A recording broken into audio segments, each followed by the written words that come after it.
Amendment تو حکومت نے اکثریت کی بنیاد پر کر لی ہے. اندر جب یہ میڈیا کے سامنے ہوتے ہیں یا پارلیمنٹ کے اندر ہوتے ہیں تو ماحول کچھ اور ہوتا ہے. جب باہر ہوتے ہیں تو ان کی دوستیاں بھی ہیں, ان کی رشتہ داریاں بھی ہیں. ذہین قریشی وہاں پہ نہیں تھے جو پارلیمنٹ ہاؤس کے اندر جن کی ضرورت تھی.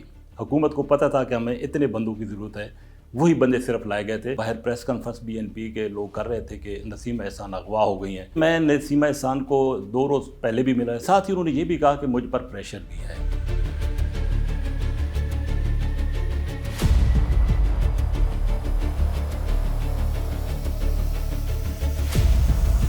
میں نے تو ذہین قریشی کو دیکھا نہیں ہے کہ پارلیمنٹ ہاؤس میں ہیں.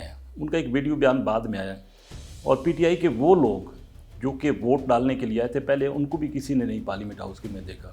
جس انداز سے لایا جاتا ہے وہ آپ کو پتہ ہے.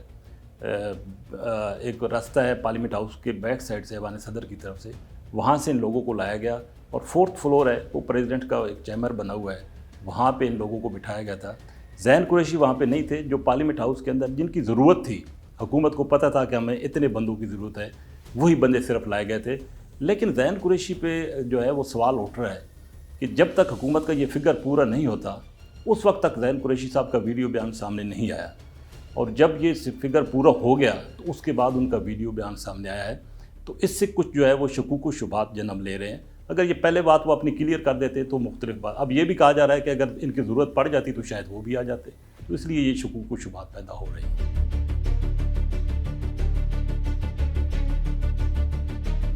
میں نسیمہ احسان کو 2 روز پہلے بھی ملا اس ترمیم کی منظوری ہونے سے پہلے. وہ پارلیمنٹ ہاؤس میں آئیں. باہر پریس کانفرنس BNP کے لوگ کر رہے تھے کہ نسیمہ احسان اغوا ہو گئی ہیں, اور وہ اندر وہ وزیر اعظم کا سینیٹرز کو جو دورانہ دیا گیا تھا وہ وہاں پہ بیٹھی کھانا کھا رہی تھیں. تو جب باہر نکلی تو ہم نے یہ سوال کیا تو انہوں نے کہا کہ جی میں ووٹ دوں گی. لیکن ساتھ ہی انہوں نے یہ بھی کہا کہ مجھ پر پریشر بھی ہے. یہ بات تو کسی حد تک درست ہے. جو دوسرے ان کے سینیٹر تھے ان کے حوالے سے بھی اختر مینگل صاحب نے یہی کہا, لیکن وہ بھی آخری وقت میں آئے ایوان کے اندر اور انہوں نے بھی ووٹ پول کیا. تو اب یہ دونوں سینیٹر جو ہیں وہ آئے ہیں, لیکن یہ انڈیپینڈنٹ الیکشن جیت کے آئے تھے. بعد میں انہوں نے جوائن کیا BNP مینگل کو. تو اختر مینگل صاحب کی بجا اپنی جگہ پریشر, لیکن ساتھ ہی نسیمہ احسان واقعی وہ تو اقرار بھی کر رہی ہیں کہ مجھ پہ پریشر تھا. تو یہ چیزیں تو تھی نا, اس میں تو کوئی شک و شبے والی بات نہیں.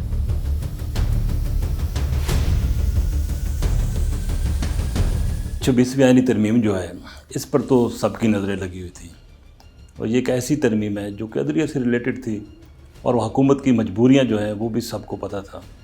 تو کافی تگ و دو ہو رہی تھی. اسمبلی میں تو بہت کچھ ہو رہا تھا, اسمبلی سے باہر جو ہے پارلیمنٹ سے باہر بھی بہت کچھ ہو رہا تھا. ایک بڑا ایونٹ اسمبلی کے اندر تھا اور دوسرا بڑا ایونٹ مولانا فضل الرحمان کے گھر تھا. نہ صرف حکومت بلکہ PTI کی آنیاں جانیاں وہاں پہ لگی ہوئی تھیں. کوشش یہ ہو رہی تھی کہ مولانا فضل الرحمان کو قائل کیا جا سکے اس 26ویں آئینی ترمیم کے لیے, کیونکہ حکومت کے پاس سینیٹ اور قومی اسمبلی میں میجارٹی نہیں تھی 2/3, اور جب تک حکومت کے پاس میجارٹی نہیں تھی تو حکومت کے لیے ناممکن تھا کہ یہ ترمیم جو ہے وہ پاس کراتی. تو پارلیمنٹ ہاؤس کے اندر اجلاس التوا بس تاخیر کا شکار ہوتے رہے, ٹائمز چینج ہوتے رہے, کیبنٹ کا ٹائم چینج ہوتا رہا, کیونکہ جب تک مولانا فضل الرحمان کی رہائشگاہ پر یہ اتفاق رائے نہیں ہو سکا اس وقت تک یہ اجلاس آگے نہیں چل سکتے تھے. تو پارلیمنٹیرین بیچارے ارکان سینیٹ, ارکان قومی اسمبلی صبح سے انتظار میں تھے پارلیمنٹ ہاؤس کے اندر. ان کو بٹھایا گیا تھا اور رات گئے تک پھر وہ ویٹ ہوتا رہا جب تک کہ مولانا فضل الرحمان کی طرف سے گو ہیڈ ملا اور اتفاق ہوا. تو اس کے بعد یہ سارا پروسیس جو ہے وہ آگے چلا.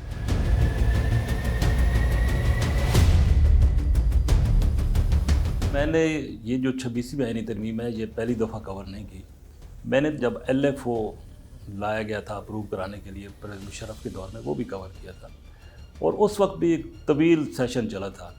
مجھے یاد ہے کہ رات 12 ہو گئے تھے اور 12 کے بعد دوبارہ آرڈر آف ڈے آیا تھا. 5 منٹ کا وقفہ ہوا تھا جس طرح استعفیٰ ہوا ہے, اور اس سے پہلے بھی کئی ایسے سیشن ہوئے ہیں جو بڑے طویل سیشن ہوئے ہیں. تو میرے لیے یہ کوئی نئی بات نہیں تھی, لیکن اتنی ضرور ہے کہ اس دفعہ ماضی کی نسبت حکومت کے لیے بڑی پریشانیاں تھیں, بڑی ٹینشن تھی. یہ اپنا فگر جو پورا کرنے کے لیے 2/3 کا سینیٹ اور قومی اسمبلی میں, یہ ایک انہونی بات تھی, کیونکہ ماضی میں اتفاق رائے کے ساتھ یہ چیز ہوتی رہی. لیکن یہ پہلا موقع تھا کہ ہمیں دیکھنے کو ملا کہ ایک حیرانگی بھی تھی کہ آیا حکومت کر پائے گی بھی صحیح کہ نہیں, لیکن بہرحال بالآخر حکومت اپنے مقصد میں کامیاب ہوئی.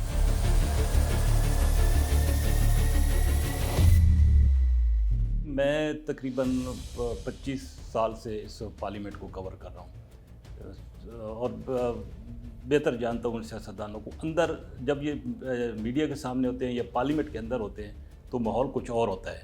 جب باہر ہوتے ہیں تو ان کی دوستیاں بھی ہیں, ان کی رشتہ داریاں بھی ہیں, تو ماحول کچھ اور ہوتا ہے. بالکل پارلیمنٹ ہاؤس کے اندر جذباتی ہوتے ہیں, لیکن باہر جو ہے وہ خوش گپیاں بھی لگاتے ہیں. تو دیکھنے میں کچھ اور ہے, بظاہر کچھ اور ہے. تو باہر ایوان سے باہر اس طرح کا ماحول نہیں تھا. ایوان کے اندر ظاہر ہے ایک سیاست ہے, پوائنٹ آف ویو اپنا انہوں نے دینا ہوتا ہے, وہ اس کے مطابق دیتے ہیں. لیکن پارلیمنٹ کے باہر جو ہے راہداریوں میں یا لابیز میں وہ اس طرح کی کیفیت نہیں تھی. وہاں پہ یہ میل جول ان کا اور خوش گپیاں سیاستدانوں کی رہتی.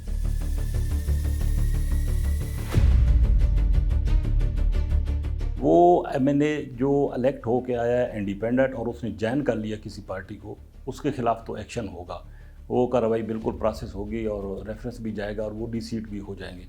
لیکن وہ ایم این ایز جنہوں نے پاکستان تحریک انصاف کو جوائن نہیں کیا اور ان کی پوزیشن ابھی انڈیپینڈنٹ ہی ہے, ان کے خلاف کارروائی نہیں ہو سکتی. اس وقت جو موجودہ سٹیٹس ہے قومی اسمبلی کے اندر وہ بڑا دلچسپ ہے. سپریم کورٹ نے اگرچہ یہ فیصلہ ایک دیا ہے کہ یہ پی ٹی آئی کے ارکان ہیں, لیکن پارلیمنٹ ہاؤس میں ان کا سٹیٹس جو ہے وہ ایس آئی سی کا ہے, سنی اتحاد کونسل کا. تو فی الوقت جتنے بھی ارکان ہیں یہ, ان کے خلاف پی ٹی آئی اس وقت تک ایکشن نہیں لے سکتی, ان کو ڈیسیٹ نہیں کرا سکتی جب تک کہ ان کی یہ پوزیشن کلیئر نہیں ہو جاتی, کیونکہ وہ ابھی تک کسی پارٹی کی بھی ممبر نہیں ہیں.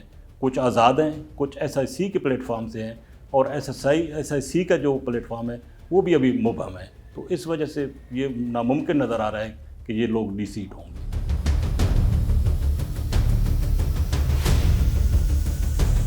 امینڈمنٹ تو حکومت نے اکثریت کی بنیاد پر کر لی ہے, لیکن یہ مہادارائی جو ہے یہ مجھے کم ہوتی نظر نہیں آ رہی, یہ پڑے گی. یہ ایک بات بالکل کلیئر ہے کہ پاکستان تحریک انصاف کے جو بانی چیئرمین ہیں عمران خان, وہ کسی طور پر بھی اس کو سپورٹ نہیں کریں گے ترمیم کو. میرا نہیں خیال کہ پاکستان تحریک انصاف اور جمعیت علماء اسلام کا الائنس جو ہے وہ چل پائے گا, کیونکہ مولانا فضل الرحمان نے وہی ترامیم ایکسیپٹ کرائی ہیں حکومت کے ساتھ مل کر جن کی مخالفت پاکستان تحریک انصاف کر رہی ہے, اور جن ترامیم کے خلاف پاکستان تحریک انصاف نے ووٹ کیا ہے. تو مستقبل میں مجھے یہ نظر نہیں آ رہا ابھی سے جمعیت علماء اسلام یا اس کی لیڈرشپ کے خلاف ٹرولنگ جو ہے وہ شروع ہو چکی ہے, کیونکہ جب ایک طے ہو گیا تھا جمعیت علماء اسلام کا اور پی ٹی آئی کا مل کے ساتھ چلنے کا, پھر جو راستے جدا ہوئی ہیں تو اس سے یقینی طور پر یہ الائنس تو نہیں چل سکے گا. پی ٹی آئی اور بانی پی ٹی آئی پوری کوشش کریں گے کہ وہ اکیلے ہی اپنی اس تحریک کو آگے لے کے چلیں, کیونکہ اسی میں ان کو فائدہ بھی نظر آ رہا ہے پولیٹیکلی, اور مستقبل کی جو سیاست ہے ظاہر ہے وہ اس کو دیکھ کر آگے چلیں. Thank you for watching the full video. آپ میں سے بہت سے ایسے لوگ ہیں جنہوں نے شاید ہمارا یوٹیوب چینل سبسکرائب نہیں کیا. So if you want to support independent journalism and watch more meaningful content, please subscribe to our YouTube channel.